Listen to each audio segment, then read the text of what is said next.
Selamat sore.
alat notus ini.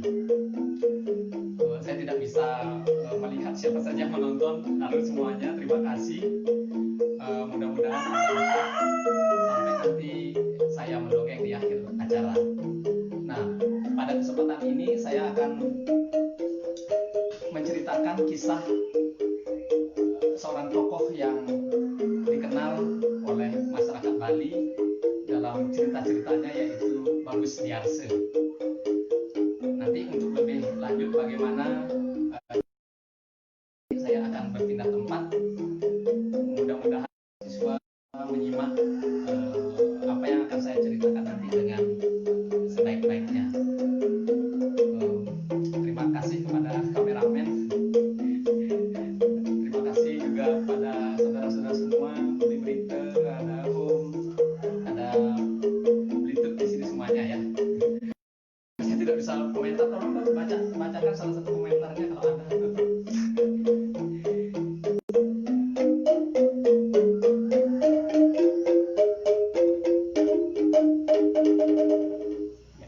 Sebelum saya mendongeng, izinkan selama 2 menit saya berbicara pengantar terlebih dahulu.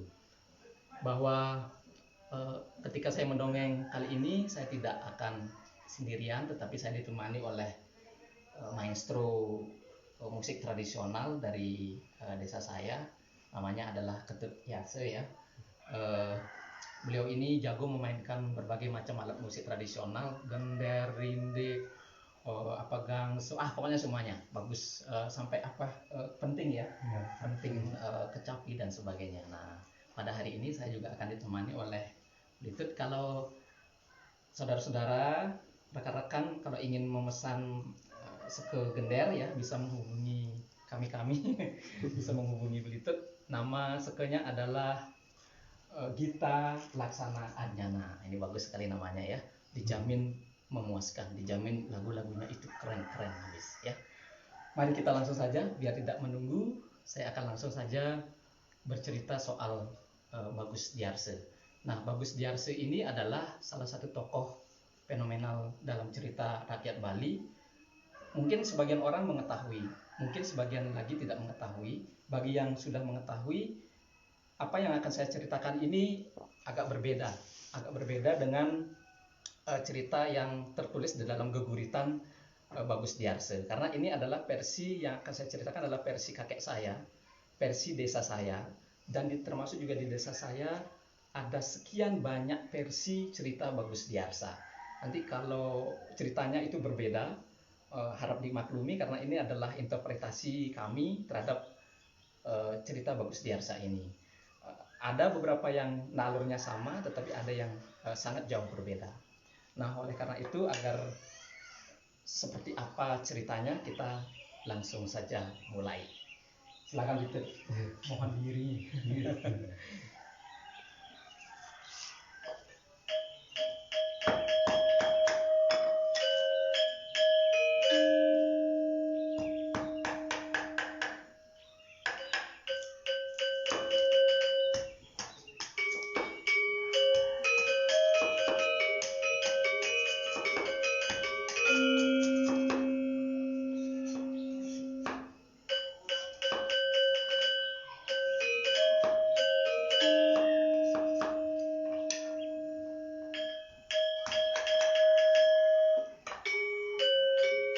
Bagus Diarsa.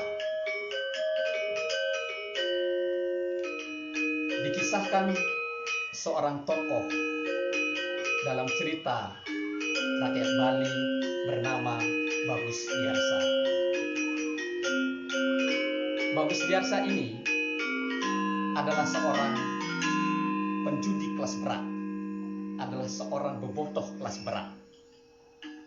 Setiap hari ia main judi. Setiap hari ia main judi. Setiap hari ia ternyata main judi.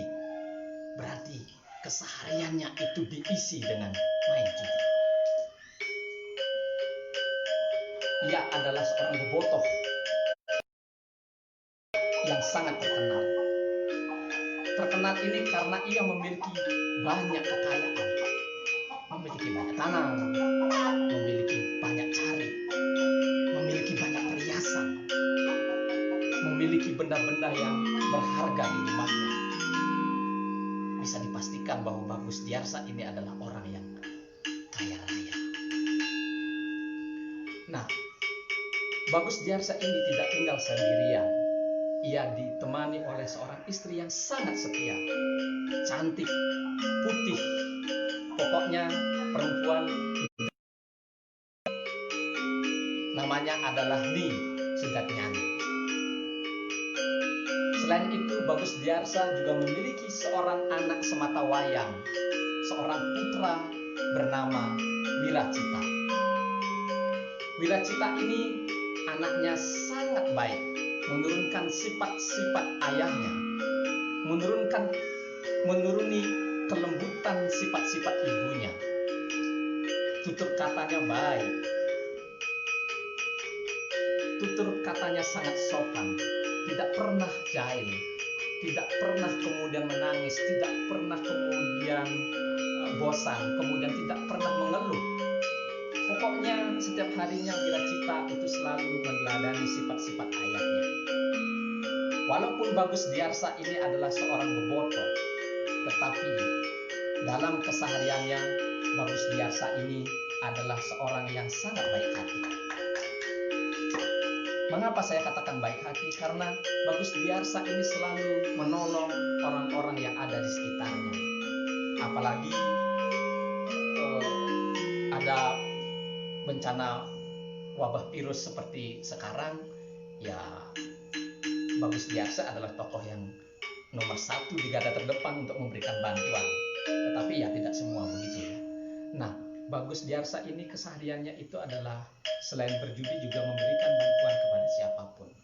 Tetapi ada satu yang menarik, yaitu ketika Bagus Diarsa ini berjudi, ia melakukannya dengan penuh kegembiraan.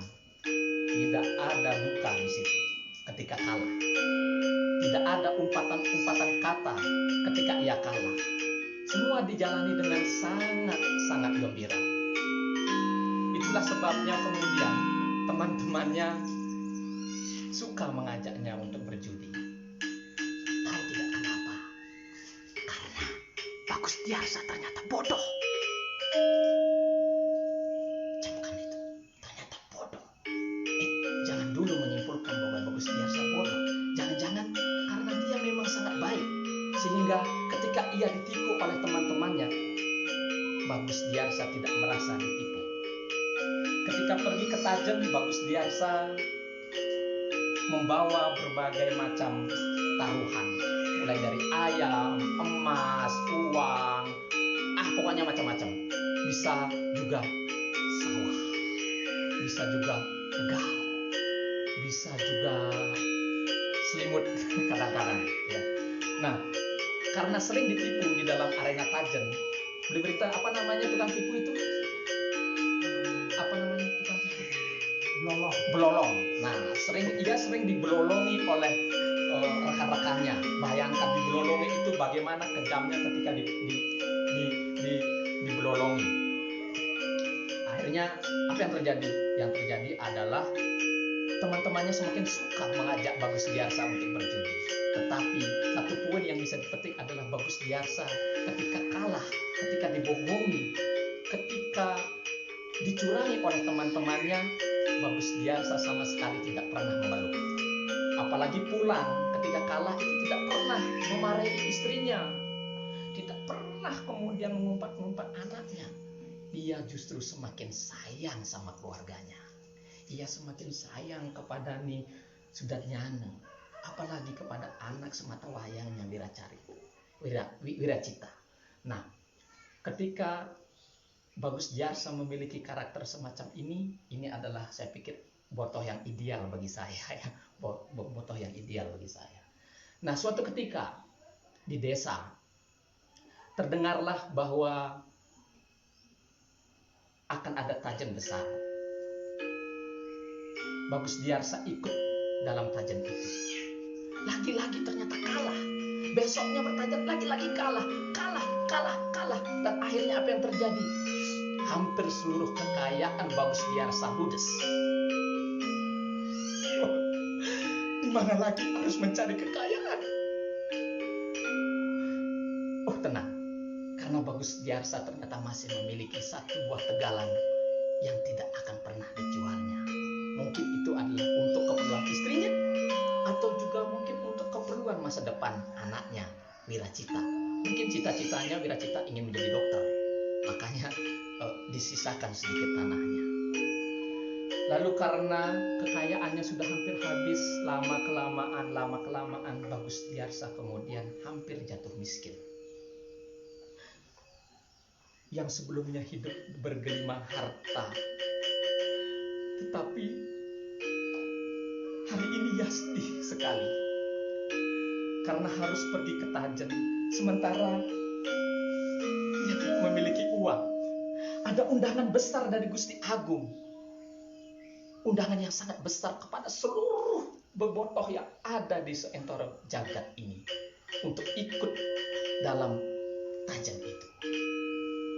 Gusti Agung kemudian memerintahkan kepada seluruh bebotoh agar ikut dalam undangan itu. Diwajibkan satu bebotoh membawa satu ayam dan berbagai macam taruhan. Ini yang membuat Bagus Diarsa galau. Ini yang membuat Bagus Diarsa sekarang murung. Karena bagaimana mungkin ia pergi ke Tajen tanpa kemudian taruhan sepeser pun, tanpa ayam. Tidak ada sama sekali. Bagus Diarsa kemudian termenung. Hari-harinya seakan sepi. Mabuk tidak bisa karena tidak bisa minum tuak. Sekalipun di sini ada tuak. Murung, semakin murung, sedih. Kondisi seperti ini kemudian diketahui oleh istrinya, Nisudatnyana. Dalam keadaan murung pagi itu, Bagus Diarsa dihampiri oleh Nisudatnyana dan berkata, "Kanda, kenapa Kanda tumben seperti ini? Biasanya pagi-pagi Kanda sudah sisiran, sudah mandi, pakai sabun, sudah pakai lulur, sudah pakai masker wajah. Tapi sekarang kok Kanda sedih? Ada apa Kanda? Bisakah Kanda kemudian menceritakan kepadaku apa yang terjadi?" Karena Bagus Diarsa adalah tipe laki-laki yang penyayang istri. Apapun yang ada di kehidupannya itu selalu diceritakan kepada istrinya. Begini Dinda, hari ini Gusti Agung mengundang seluruh bebotoh yang ada di desa ini untuk ikut taruhan. Sementara Kanda tidak punya uang sepeser pun. Ayam kita tinggal 3 ekor. Nanti kalau kalah habis. Bagaimana nanti kita bisa mempertahankan hidup? Kemudian dijawab oleh istrinya dengan sangat sigap. Walah, kalau Kanda kehabisan uang, mestinya dibilang dari kemarin. Karena Dinda ternyata punya tabungan. Tabungan itu Dinda taruh di bawah bantal kita. Pasti Kanda tidak tahu ya. Itu adalah sisa-sisa dari bekal yang Kanda berikan setelah datang dari Tajen. Itu adalah sekian laba atau keuntungan yang Dinda tabung. Benarkah? Benarkah Dinda? Benarkah Dinda masih punya uang? Benar Kanda, Dinda masih punya uang. Wah, betapa senangnya Bagus Diarsa mendengar kabar itu. Kemudian Nisudatnyana tanpa berpikir panjang, kemudian mengambil uang yang dimaksud. Tiba-tiba ada sekian lembar uang yang dipegang oleh Nisudatnyana dan langsung menyerahkannya kepada Bagus Diarsa.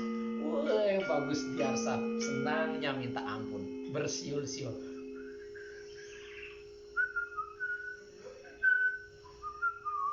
Wih, keren sekali, pokoknya senang. Pokoknya senangnya minta ampun. Dapat uang dari istrinya.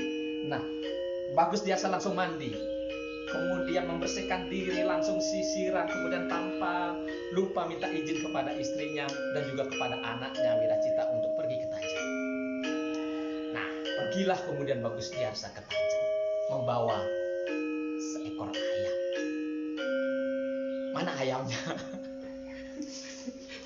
Saya minta ayam. Oke, tunggu. Nanti pasti akan ada ayam. Ini adalah ayam terkenal ya. Sudah menang hampir 10 kali ya. Beli berita ya, 10 kali ya. Sudah 10 kali ya. Ini adalah ayam. Ayam itu namanya ayam itu. No, saya tidak bisa memegang ayam karena saya bukan bobotoh. Saya bisanya megang apa ya? Megang mic. Ini adalah ayamnya. Maaf, saya bukan bobotoh. Ini ayam hijau. Ayam hijau ya, hijau ya. Warnanya bukan hijau. Ini adalah ayam hijau. Kalau jangan perlihatkan giginya nanti dicocok. Ini adalah ayam hijau. Bagus Diarsa kemudian membawa ayam itu.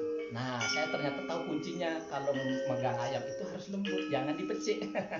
Kalau dipecik nanti jadi sengat. Oke, ini adalah ayam hijau ya. Ini saya bisa ngelegin loh. Kadang-kadang ya. Oh, enggak bisa. Oh, enggak bisa. Ini enggak bisa. Ini adalah ayam hijau.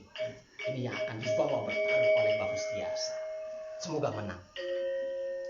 Bagus Diarsa lalu pergi Tajen dengan penuh sukacita. Sesampainya di Tajen lagi-lagi ternyata Bagus Diarsa dibohongi.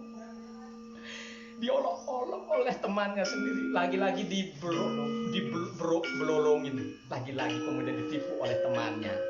Aduh, sangat sayang sekali. Bagus Diarsa padahal sudah bertaruh banyak, tetapi sepeser pun uang yang dia tidak dapatkan dari hasil berjudi itu. Tahu apa yang terjadi? Bagus Diarsa kemudian hanya menyisakan uang tinggal 100.000 saja, itu untuk membeli nasi beguling. Bagus Diarsa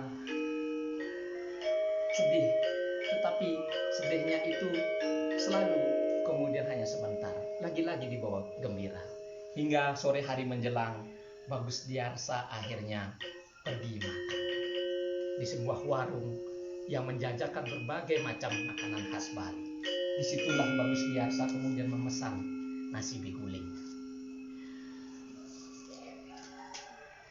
Bagus Diarsa memesan makanan favoritnya dan ia hendak makan.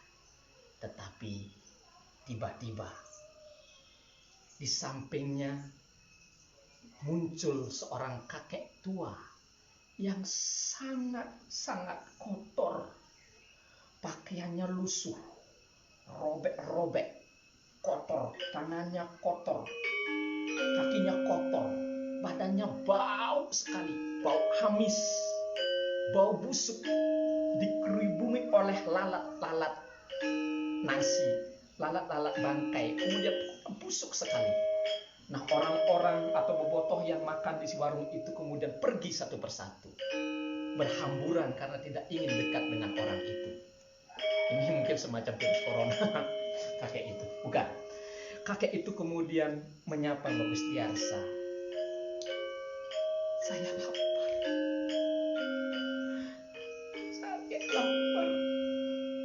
Kakek lapar. Tak ada yang peduli. Kemudian Bagus Diarsa melihat kakek itu dengan saksama. Sebagaimana yang sudah saya katakan bahwa Bagus Diarsa itu adalah sifatnya sangat bagus, akhlaknya sangat bagus, kemudian mendekati si kakek. Kek, sini kek, ayo sini. Halo tuan, sudikah tuan memberikan makanan sisa untuk bisa mengganjal perut kakek yang lapar ini? Kakek sudah hampir 3 hari tidak makan, tuan. Bagus Diarsa benar-benar terkejut. Ayo kek, sini. Jangan kakek minta sisa-sisa makanan. Saya akan belikan kakek makanan yang masih segar, yang masih bagus, yang masih baru.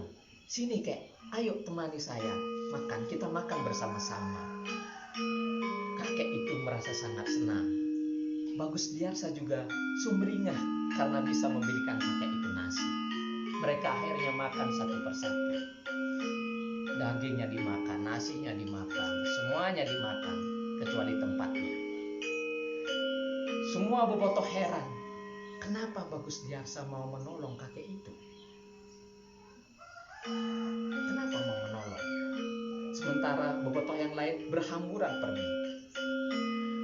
Akhirnya setelah kakek itu merasa kenyang, kakek itu mengucapkan terima kasih. Terima kasih Tuan, karena Tuan sudi memberikan kakek makanan sehingga kakek merasa sangat kenyang hari ini.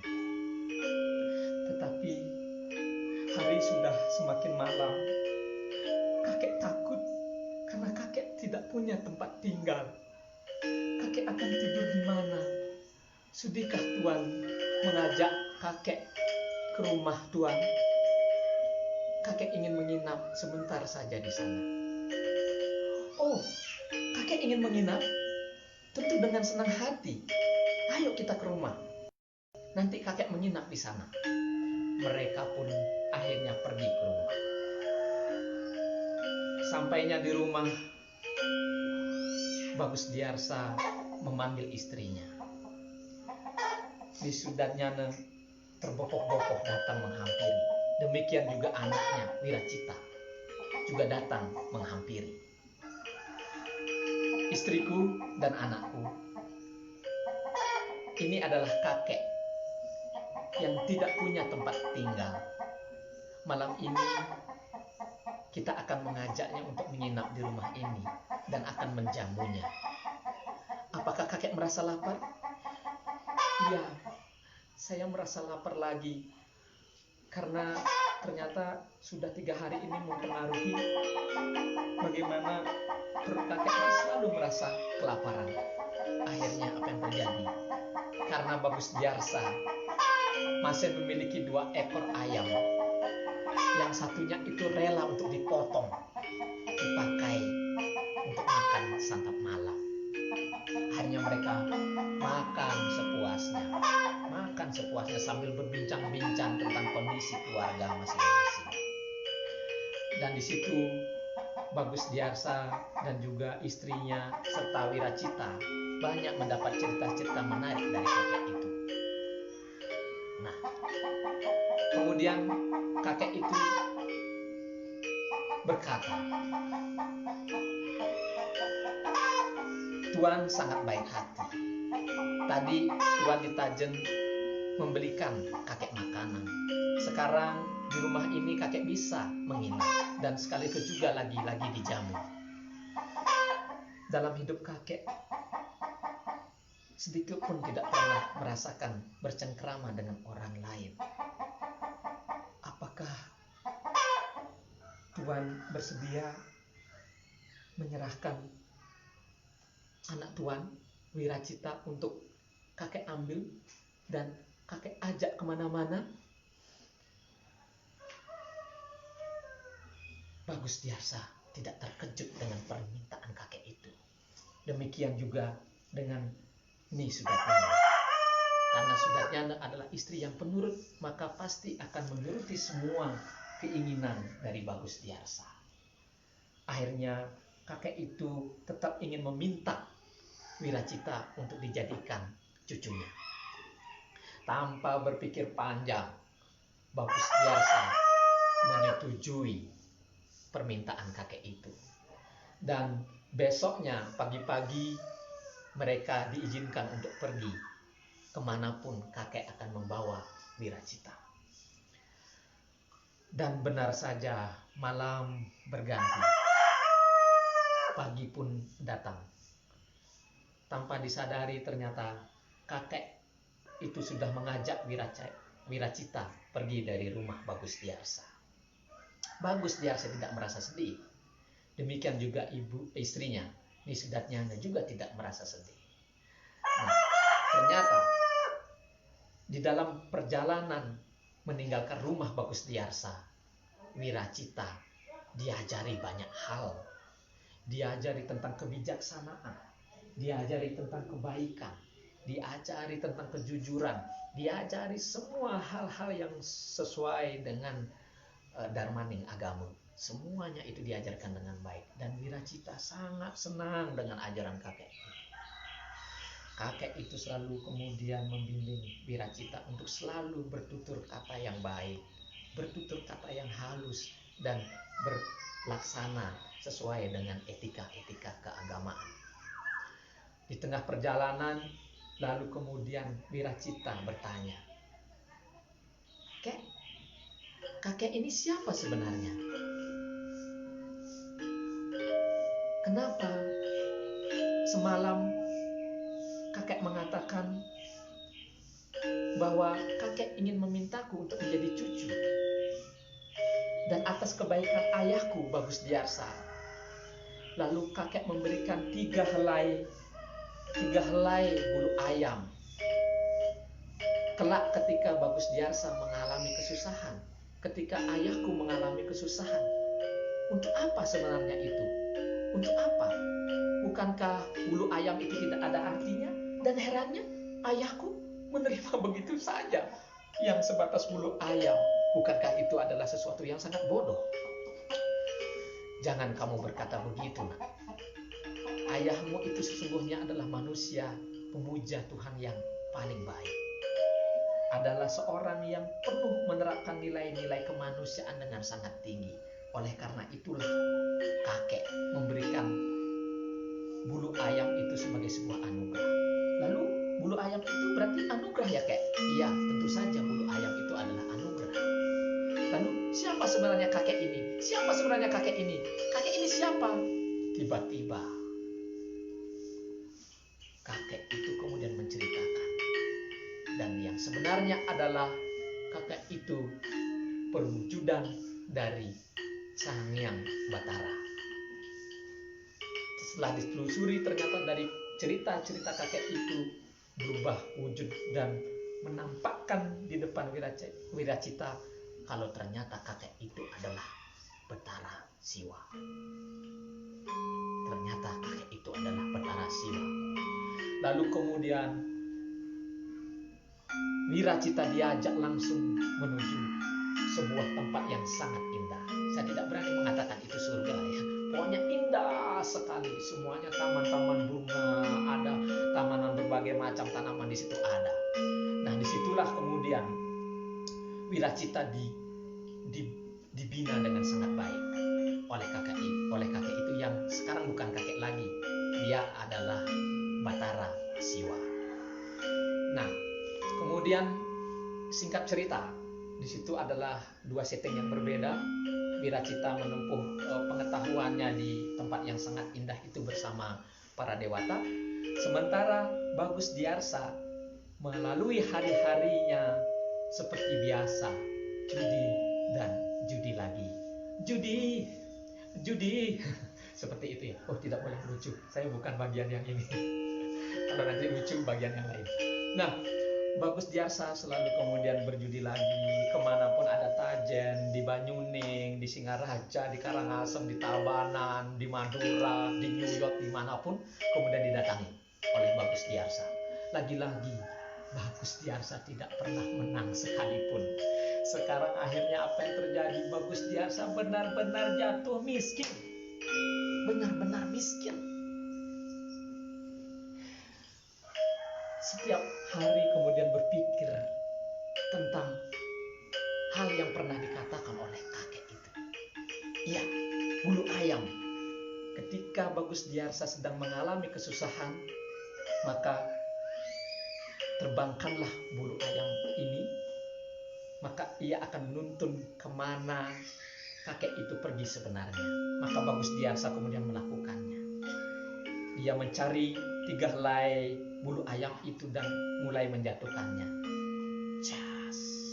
Ternyata ajaibnya adalah bulu ayam itu terbang menuntun langkah Bagus Diarsa.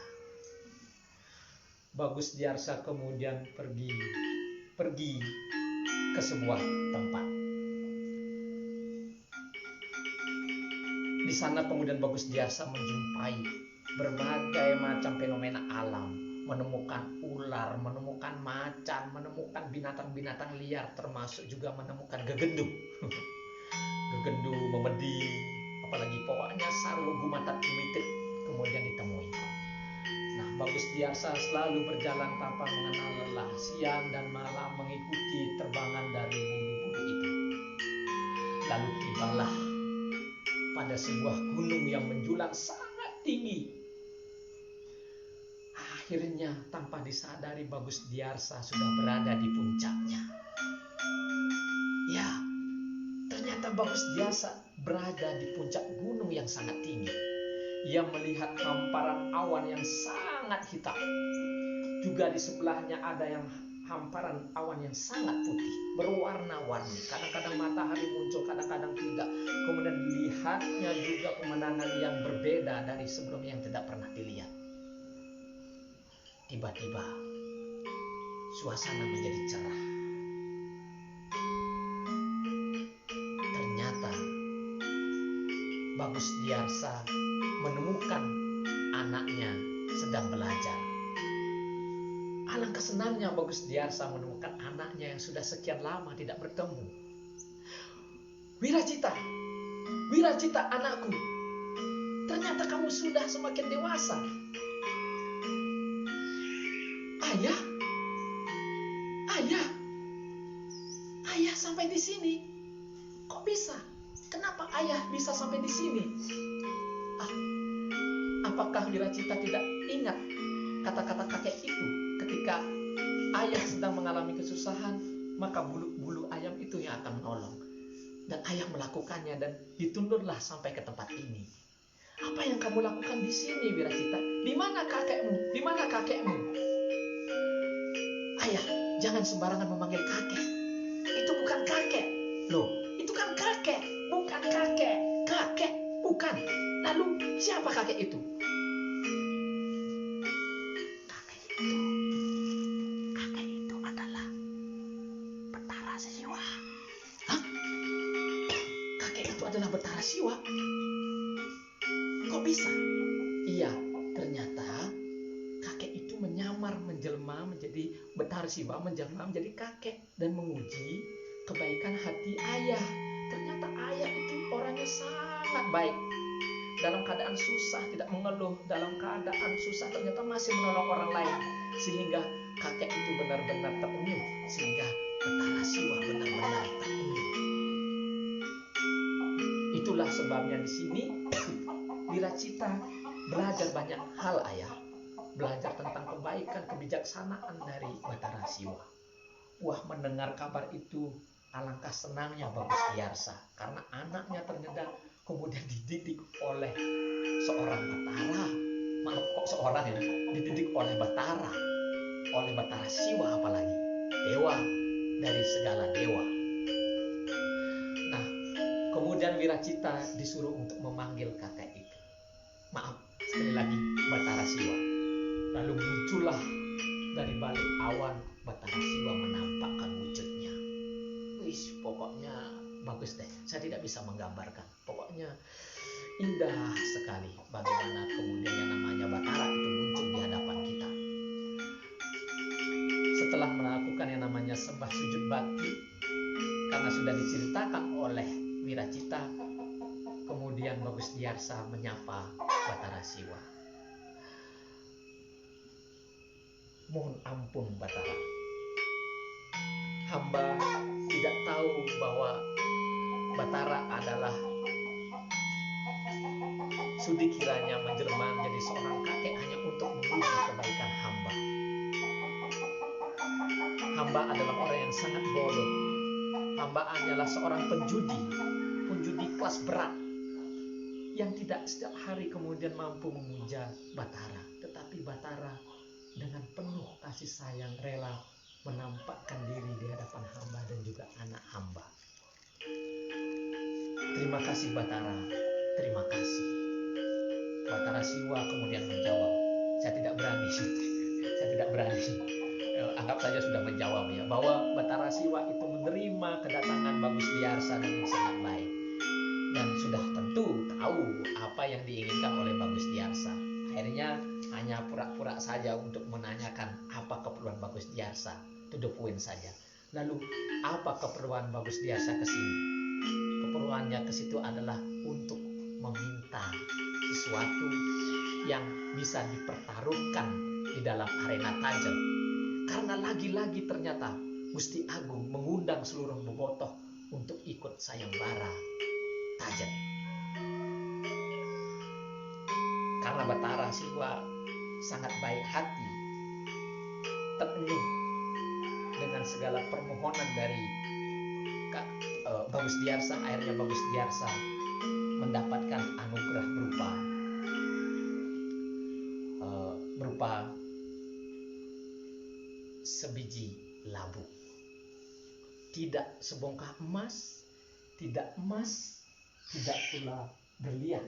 Ternyata hanya buah labu yang diberikan oleh Batara Siwa. Akhirnya karena sifatnya Bagus Diarsa penuh dengan ketulusan, menerima begitu saja buah labu itu. Buah labu itu kemudian dibawa. Bagus Diarsa pamit kepada Wiracita dan Batara Siwa. Sangat senang karena Bagus Diarsa mendapatkan panugrahan berupa buah-buah labu. Lalu dipikullah buah-buah labu itu dengan menggunakan keranjang. Ia akan kembali ke rumahnya. Berjalanlah Bagus Diarsa melewati tempat-tempat yang sangat sukar, melewati tebing yang curam, tetapi Bagus Diarsa mampu melewatinya, asalkan ia masih setia bersama labu-labunya. Nah, suatu ketika dalam situasi yang tidak terduga, Bagus Diarsa kemudian terpleset bersama labu-labunya, berguling jatuh, berguling. Ternyata ia jatuh bersama sekian buah labunya. Buah labu itu juga ikut menggelinding. Bagus Diarsa juga menggelinding seperti batu. Namun di bayangannya Bagus Diarsa itu adalah sudah akan mati masuk ke dalam jurang. Tetapi ternyata tidak begitu adanya. Bagus Diarsa itu begitu sadar, ternyata sudah sampai di kebunnya sendiri yang masih tersisa. Ajaib memang, sungguh ajaib. Kalau bukan Batara yang memberikan panugrahan seperti itu, mungkin Bagus Diarsa hanya tinggal tulang belulang di tebing saja. Lalu Bagus Diarsa bangun dan ternyata ia sudah berada di tegalangnya.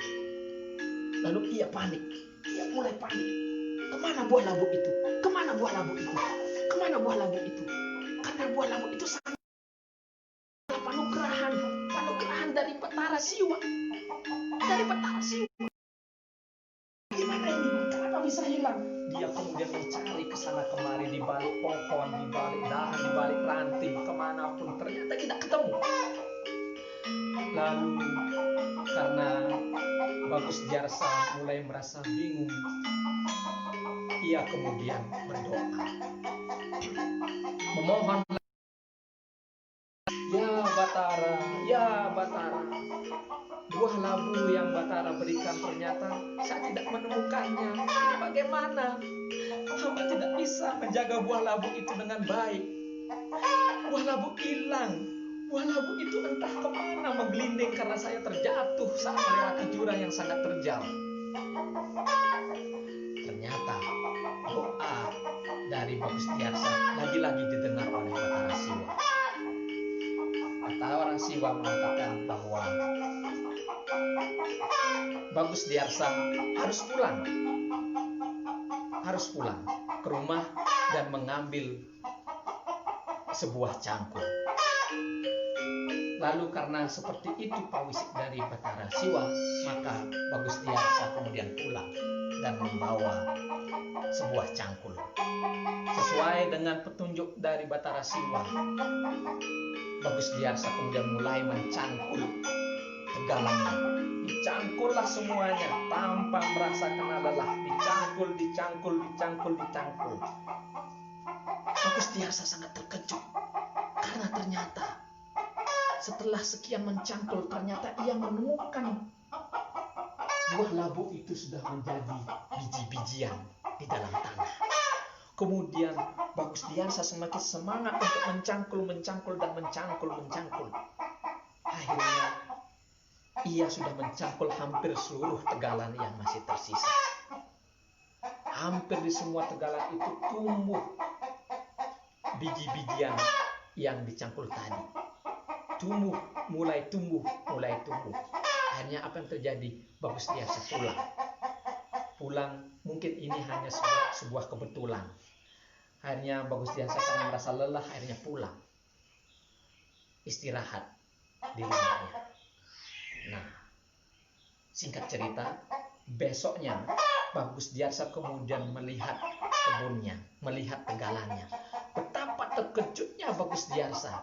Ternyata kebunnya sekarang sudah ditumbuhi oleh berbagai macam buah-buahan. Ternyata tidak hanya labu.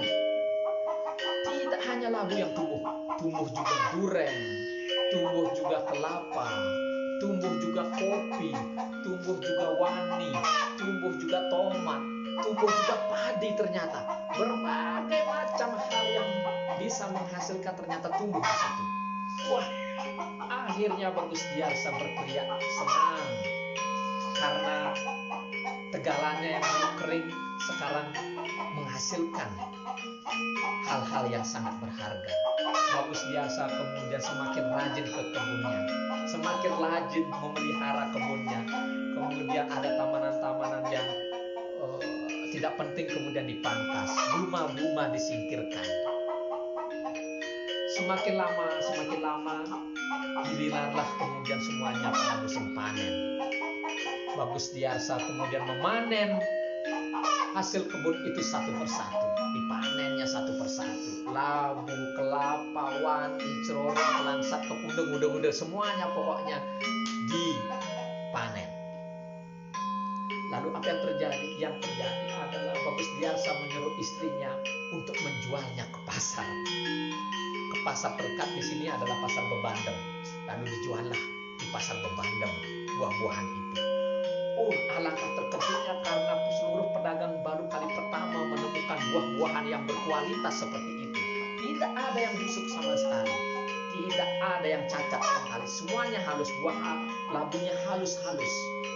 Buah kelapanya juga sangat baik, waninya juga besar-besar dan manis, durennya apalagi, semuanya bagus-bagus. Akhirnya Bagus Diarsa dalam hitungan menit seluruh buahnya sudah ludes di pasar. Dan Bagus Diarsa mendapatkan banyak uang.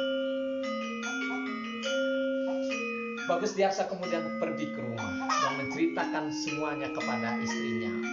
Istriku, Dinda, Kanda kini punya banyak uang lagi. Tersiar kabar sekarang Bagus Diarsa menjadi kaya raya kembali di desanya akibat dari menggarap ladangnya. Nah, semuanya kemudian menggosipkannya. Apakah ini karena Batara Siwa atau karena mencangkul kebunnya sendiri sehingga bisa tumbuh subur seperti itu? Tidak ada yang tahu. Yang jelas Bagus Diarsa merasa bahwa dirinya bekerja keras untuk menemukan labu itu dengan cara mencangkul. Akhirnya apa yang terjadi? Yang terjadi, berita ini sampai terdengar kepada Gusti Agung. Gusti Agung ini adalah memiliki watak yang sangat jahat sebenarnya, karena selalu menipu, tipu daya, pokoknya beromo corah sekali. Nah, mendengar Bagus Diarsa kembali kaya raya, Bagus Diarsa kembali ditantang untuk bertajan. Tetapi ternyata Bagus Diarsa tidak mau, karena sekarang sedang menikmati kebunnya yang sudah sangat ramai, penuh dengan penghasilan. Lalu masyarakat desa kemudian ikut berbondong-bondong menggarap tegalan. Mereka mulai mencangkul sana, mencangkul sini, menyiram semuanya, memelihara semuanya, menyiram dengan pestisida juga boleh gitu ya. Karena saat itu mungkin pestisida sudah ditemukan ya. Disiramlah, dipupuk dengan tahi sapi. Semuanya kemudian tumbuh subur. Desanya itu kemudian semakin subur. Semuanya tidak ada lagi yang berprofesi sebagai penjudi. Semuanya sekarang menjadi petani. Termasuk juga Gusti Agung tidak lagi menyelenggarakan tajen, tetapi ia menjadi saudagar buah-buahan. Ia membeli semua buah-buahan yang ada di desa dan menjualnya kembali kepada perantara. Wah, semuanya warga desa kemudian sangat senang karena tidak ada lagi yang namanya judi.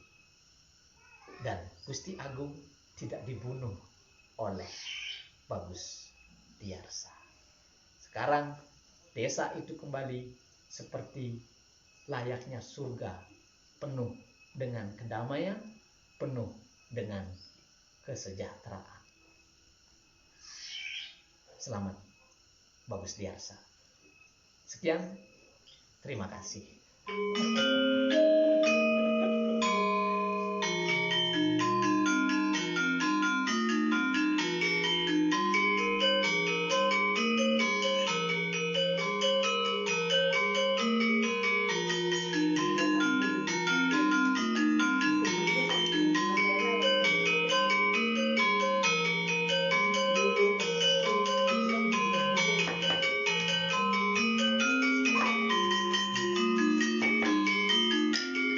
Baik, itulah kisah dari Bagus Tiarsa. Terima kasih kepada semua yang sudah menonton. Saya tidak tahu berapa orang yang menonton, mungkin paling 13 orang, itu sudah cukup bagi saya. Terima kasih kepada komunitas Mahima. Terima kasih kepada Sonia Pisayanti, Bulimade Ajeng Ole, dan seluruh kru yang tidak bisa saya sebutkan satu persatu. Semuanya mahasiswa, para guru, terima kasih. Ini adalah salah satu versi cerita Bagus Tiarsa. Hari lain saya bisa menceritakan versi Bagus Tiarsa yang lain lagi, yang pasti lebih menarik. Sekiranya dalam penyampaian tadi ada hal-hal yang tidak berkenan, saya mohon maaf. Kita berjumpa lagi pada kesempatan